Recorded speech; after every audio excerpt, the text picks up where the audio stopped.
거기서 중요하게 봐야 하는 지점은 유학원 팁이랄까요? 인종차별을 겪은 적이 있었는데 선생 이슈가 그래서 얼마 들었나요? 근데 절대 걱정할 필요 없다. 자, 하나, 둘, 셋.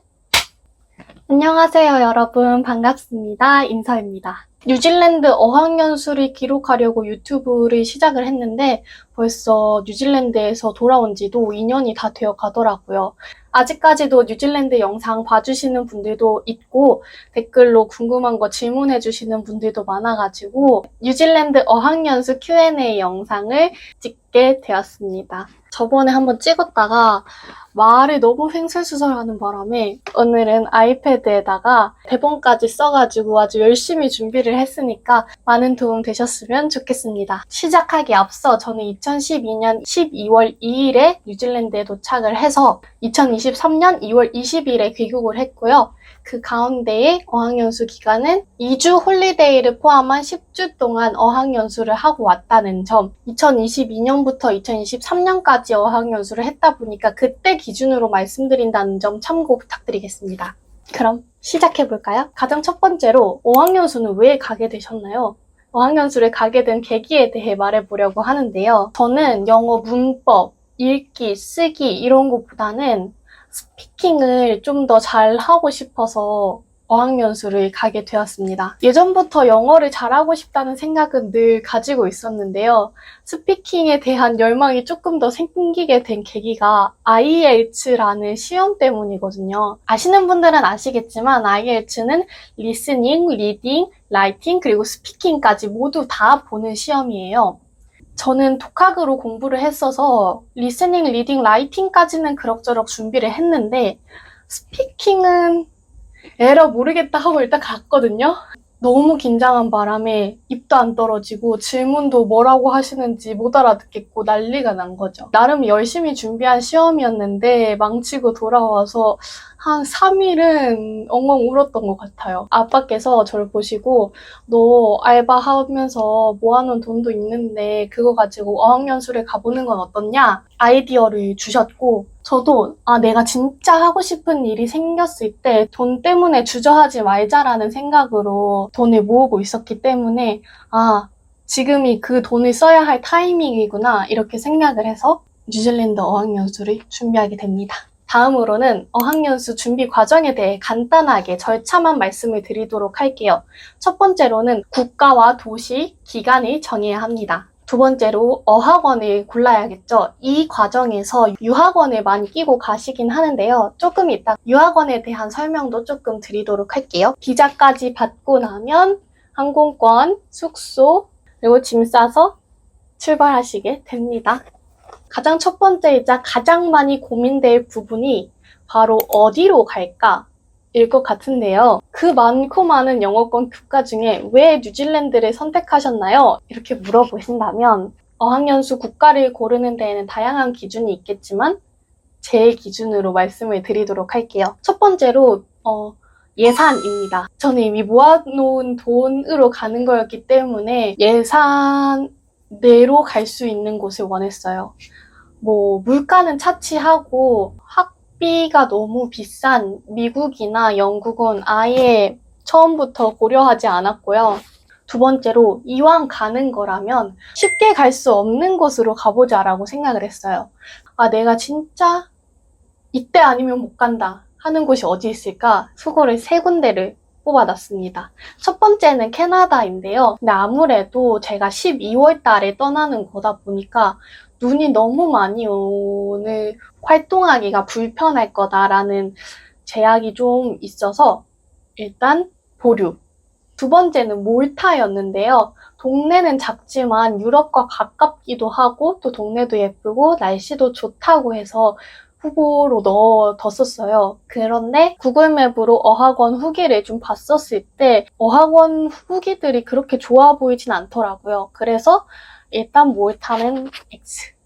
다음이 뉴질랜드였는데 예산으로 갈 수 있는 곳이기도 했고 남반구다 보니까 여름이라서 날씨도 좋고 뭐 이런저런 이유로 뉴질랜드를 택하게 되었습니다. 도시를 고를 때는 사실 그냥 오클랜드가 가장 큰 도시다라고 해가지고 별 고민 없이 오클랜드를 골랐습니다. 제가 고른 어학교는 뉴질랜드 오클랜드에 위치한 월드와이드 스쿨 오브 잉글리시입니다. 유학원과 상담을 하면서 저 뉴질랜드 오클랜드로 결정했습니다. 이렇게 말씀을 드리면 유학원에서 갈 수 있는 어학원들을 쭉 리스트업을 해주세요. 거기서 중요하게 봐야 하는 지점은 한국인 비율이 적을 것, 두 번째, 한국인 카운슬러가 있을 것입니다. 저도 뉴질랜드에서 만난 한국 친구는 한 두세 명이었고 나머지는 전부 외국인 친구들이었어요. 다 다른 곳에서 온 친구들이다 보니까 공통 언어가 영어밖에 없잖아요. 그러니까 영어를 더 많이 말할 수 있게 되고 그러다 보면 영어가 점점 더 늘게 된다. 한국인 학생은 적으면 적을수록 좋지만 대신에 한국인 선생님, 카운슬러가 있으시면 좋아요. 예를 들어 반 레벨을 좀 바꾸고 싶다거나 보험 문제나 서류 문제가 좀 있다거나 할 때 한국어로 이제 원활하게 소통이 되면 좋으니까요. 이거는 또 참고할 만한 추가적인 부분인데 액티비티가 있는 곳을 또 추천드리기도 합니다. 액티비티가 많으면 많을수록 친구들이랑 어울릴 수 있는 기회가 또 많아지잖아요. 제가 다닌 어학원에서는 신청비 한 $2, $3 정도 내면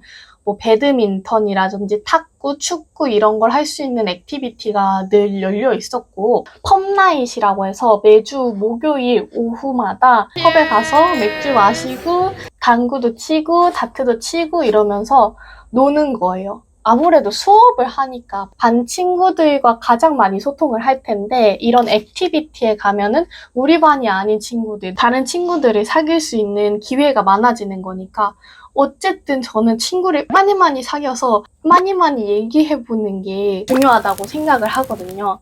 그래서 이런 액티비티가 있는지도 확인을 해보시면 좋을 것 같아요. 그리고 이거는 제가 어학연수를 준비할 때 아무도 저에게 알려주지 않았던 건데 제가 직접 다녀오면서 느낀 유학원 팁이랄까요? 만약에 제가 워킹 홀리데이 비자를 받았다거나 아니면 조금 거기서 오래 머물 수 있는 시간적, 경제적 여유가 조금 있다면 굳이 유학원을 낄 필요는 없는 것 같아요. 집주인과 세입자를 연결해주는 부동산처럼 유학원도 학생과 어학원을 연결해주는 매개체거든요. 물론 너무 멀고 가서 어떻게 될지 모르니까 유학원을 등록하는 것도 하나의 방법이지만 내가 예상한 어학연수 기간보다 일주일 정도 미리 가서 상담도 받아보고 시설도 보고 분위기도 살펴보면서 그렇게 비교해서 등록하면 더 좋을 것 같아요. 워홀 비자를 받고 온 다른 친구도 어학원을 둘러보다가 이 어학원은 시설이 좀 분위기가 좀 비교를 해서 등록을 한 경우도 있더라고요. 이런 방법이 있다는 걸 저는 몰랐어서 이거 알고 계시면 좋을 것 같아서 말씀드립니다. 지금부터는 어학원의 하루 일과에 대해 말씀을 드릴 건데요. 2022년, 23년 일이기 때문에 정확하게 기억이 나진 않지만 기억을 더듬어서 말씀을 드린다는 점 참고 부탁드립니다. 월요일에 새 친구들이 들어오고 금요일에 졸업을 합니다. 어학원 첫날에 들어가면 가장 먼저 레벨 테스트를 받고요. 그 다음 어학원 전반에 대한 설명, 시설은 여기 이렇게 있고 행정 서류 같은 거 제출하고 점심 먹고 오후 수업하고 집에 가게 되는 것 같아요. 그러면은 화요일부터 정식 수업을 듣게 되겠는데요. 주 40시간 정도 공부를 하는 것 같고요. 아마 등교는 8시 40분까지였던 걸로 기억을 하고요. 9시에 수업이 시작되는데 그 전까지 이제 들어가서 친구들하고 인사 나누고 어제 못했던 숙제를 하는 타임을 갖습니다. 오전 9시부터 12시까지 오전 수업을 듣는데요. 오전 수업은 주로 쓰기, 문법이나 관용 표현 같은 것들에 대해 배우고요. 계속 발표하고 토론하고 뭔가 얘기를 할 시간이 되게 많이 주어지고요. 강의식 수업 같은 느낌은 없었어요. 12시부터 12시 40분까지는 점심시간인데요. 친구들하고 카페테리아에 모여서 오순도순 밥을 먹습니다. 밥 먹으면서 또 다른 친구들이랑 친해지기도 하고, 제가 계속 말씀드리는 건 친구들하고 친해져야 합니다. 12시 40분부터 한 3시 40분까지, 아마 3시 40분까지 수업을 들었던 것 같아요. 오후에는 본격적으로 스피킹 수업을 하고요. 가끔씩 이벤트성으로 박물관에 가기도 하고, 프리스비를 하기도 하고, 저는 야외 수업이 제일 좋았습니다. 댓글로 수업 끝나면은, 학교가 끝나면 무슨 일을 하세요? 이렇게 여쭤보신 분이 계셨는데요. 한국이랑 똑같이 그냥 집안일 하고, 밀린 설거지, 빨래 하고, 장 보고, 도서관에 가거나 친구랑 노는 경우도 있고요. 뭐 워킹 홀리데이로 온 친구들은 이제 알바 가거나, 목요일이면 폼나잇에 간다던가 뭐 액티비티를 한다거나, 이렇게 그냥 자기 자유로 시간을 보내면 되는데, 딱히 뭔가 뉴질랜드라고 특별할 게 있는 건 아니고 그냥 한국처럼 시간을 보냈습니다. 친구 얘기가 나왔으니까 친구 사귀는 팁에 대해 좀 말씀을 드려볼게요. 많은 분들이 이거에 대해 걱정을 많이 하시는 것 같더라고요. 저도 가기 전에 친구 못 사귀면 어떡하지? 이런 고민 많이 했었던 것 같아요. 근데 절대 걱정할 필요 없다! 라고 말씀을 드리고 싶어요. 왜냐하면 어학원 자체가 친구를 만들려고 만들어 놓은 공간 같아요. 그냥 아침에 들어가면은 인사하고, 수업 시간에도 조별로 보통 모여서 얘기하고 게임도 하고 이러면서 스몰 토크도 자연스럽게 많이 하고요. 어학연수는 보통 친구 가족이랑 오기가 쉽지 않다 보니 혼자 오는 친구들도 많고, 다들 되게 열려있는 분위기라서 여러분들도 많이 환영받으실 거예요. 너무 걱정하지 않으셔도 될 것 같습니다. 저는 대문자 I입니다. 어학원 얘기가 끝났으니까 주거에 대해 말씀을 안 드릴 수 없겠죠. 유학원으로 어학원에 등록을 한다고 할 때 따로 집을 구하는 게 아니라면 선택지는 2가지가 있습니다. 기숙사, 그리고 2번째는 홈스테이입니다. 저는 기숙사에서만 쭉 살았지만 홈스테이 하는 친구들도 있었어서 그 친구들한테 들은 얘기로 좀 비교를 해드릴게요. 첫 번째, 기숙사입니다. 기숙사라고 말은 했지만 고등학교, 대학교 기숙사처럼 숙식을 제공해주는 그런 기숙사는 아니고요. 어학원과 연계되어 있는 아파트먼트라고 생각하시면 될 것 같아요. 사실 기숙사라고 하는 것도 어학원마다 다 다를 테지만 제 기준으로 말씀을 드릴게요. 일단 기숙사의 장점 1번, 학교랑 가깝습니다.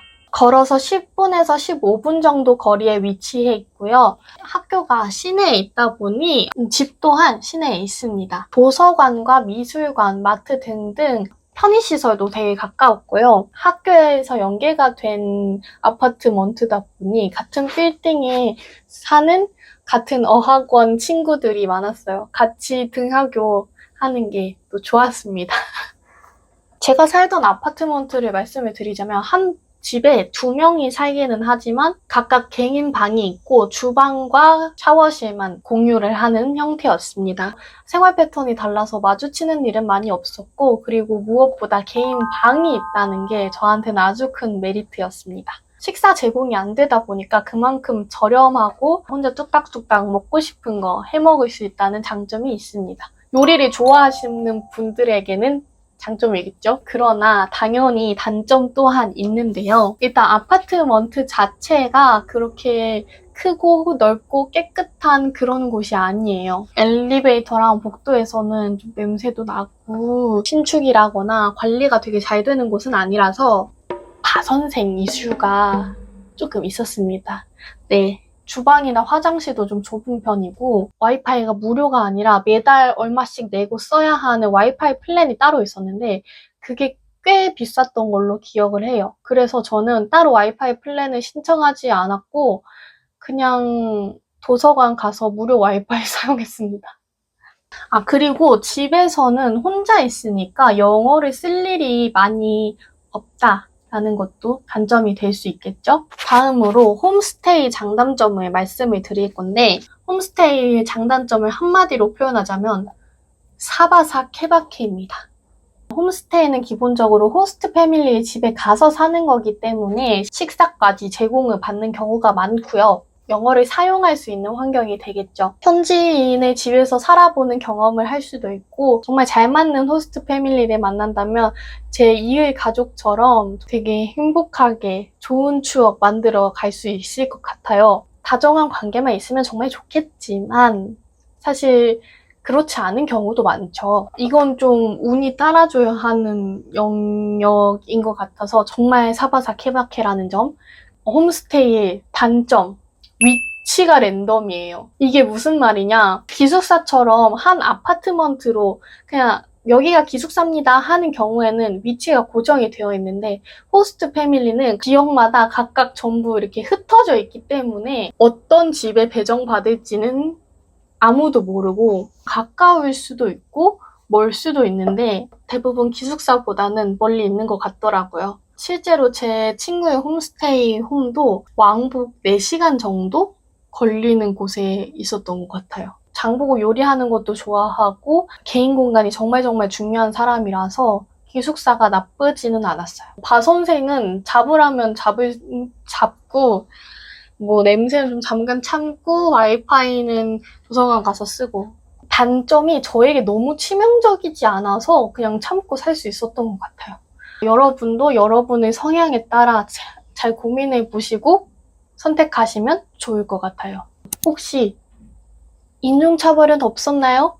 저희 반에서 선생님이 여기 와서 인종차별 느껴본 사람 있어? 이렇게 물어보신 적이 있었는데 친구들 대부분이 다 없다고, 한 번도 없다고 이렇게 말할 정도로 오클랜드라는 큰 도시다 보니까 되게 다양한 인종이 살고 이러다 보니 인종차별이 크게 심하지는 않은 것 같아요. 2-3달 살면서 딱 한 번 인종차별을 겪은 적이 있었는데 저 이렇게 길 가는데 어떤 백인 남자가 니하오 하하하하 이러더라고요.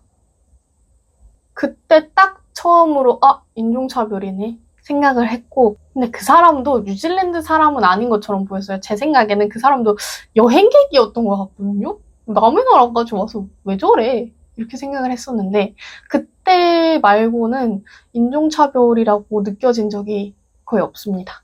그리고 여러분이 가장 궁금해하실 그래서 얼마 들었나요? 제가 핸드폰에 경비를 전부 정리를 해놨거든요. 그래서 이거를 좀 보면서 말씀을 드릴게요. 네, 가장 먼저 비행기 값은 150만 원 정도? 그리고 보험료는 뉴질랜드는 90일까지 관광비자로 있을 수 있어서 따로 비자를 발급받지 않았고 보험료도 그냥 여행자 보험으로 가입을 해서 39,700원 그리고 학비, 기숙사비, 공항 픽업 505만 4,018원 학비에 대해 조금 더 자세하게 말씀을 드리자면 지금부터는 뉴질랜드 달러 기준으로 말씀을 드릴게요. 숙소 배정비 250불, 입학비 250불, 풀타임 영어 코스 8주 2,800불, 기숙사 10주에 280불, 어학원 입학 한 이틀 3일 전에 미리 도착을 했었어서 3일 묵는 데에 135불, 도착했을 때 공항에서 픽업해 주시는 거 130불 해서 총합 6,365불이었습니다. 그리고 12월 생활비 83만원, 1월 생활비 91만원, 2월 생활비 60만원 정도 들었습니다. 생활비 같은 경우에는 모든 해외 생활이 비슷하지만 초반에 좀 자리 잡을 때 좀 많이 드는 편이긴 해요.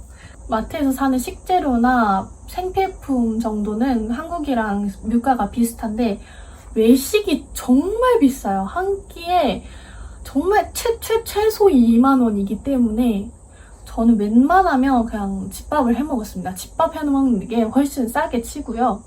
아침은 시리얼이나 요거트, 점심은 집에서 만들어간 도시락, 저녁은 집에서 그냥 집밥 해 먹었고 카페는 2-3시면 닫아서 카페 갈 시간이 없었어요, 그냥. 그래서 카페는 잘 안 다녔고 외식 거의 안 했고 그렇게 생활을 했습니다. 다녀오고 나서 영어는 얼마나 늘었나요? 가기 전에는 IELTS를 쳤지만 가고 난 후에 공인 영어 시험을 친 적은 따로 없어서 수치상으로는 말씀드리기가 어렵다는 점 양해 부탁드립니다. 예전에는 무슨 말을 해야 되지?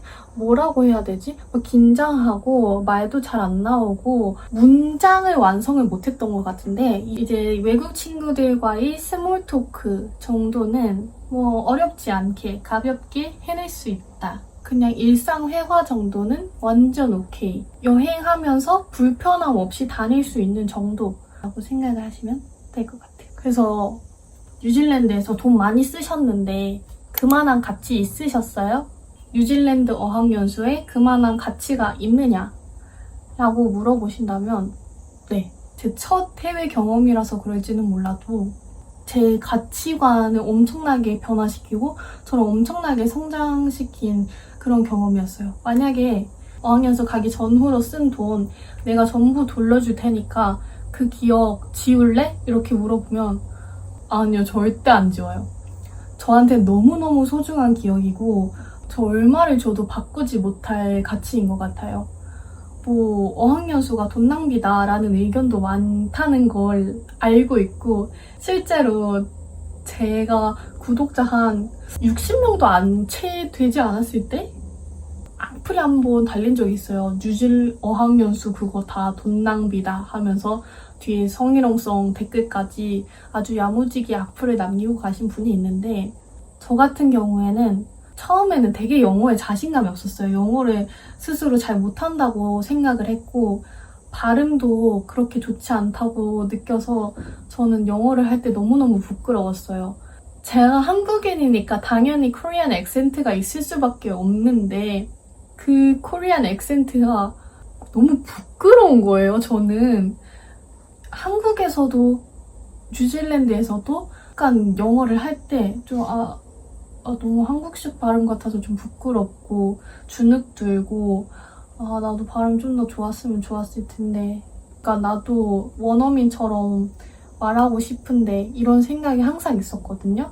근데 가보니까 정말 다양한 국가의 다양한 모국어를 가진 친구들을 만나게 되잖아요. 일본어 하는 친구, 태국어 하는 친구, 아니면 스파니시가 모국어인 친구, 프랑스어 하는 친구 이렇게 있는데 다 그들만의 액센트를 갖고 있는 거예요.